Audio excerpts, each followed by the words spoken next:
How should you pick the best buyer?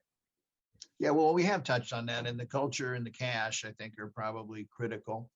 Um, we counsel the owner sellers, and it could be plural, as to how do they envision exiting the company? How long do they want to stay? So do they want to have an employment agreement that takes them for 2 years with the option that they could still, get out in 6 months if they don't like how things are being run because they're no longer making all the decisions? The other critical element is, do they want to roll over some equity?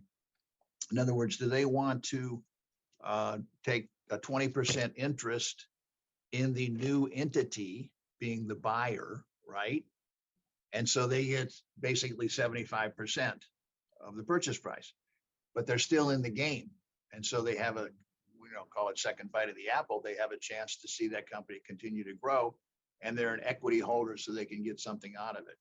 So there's a lot of different discussions that we have with the sellers in terms of the way they're looking at the buyers, and sometimes we see it a little differently. So we try to give a very honest perspective of what we're seeing from the buyers, and we respect the fact that the seller will give us their input.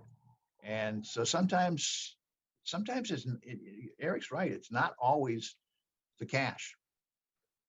It's how does it fit afterward. Right. Right. And the type of offer. So it's interesting. I don't know that many people stop and think about that, but it's good to also have counsel to make sure that you pick the right buyer to take over. That's why you hire an investment bank. Right. And good advisors.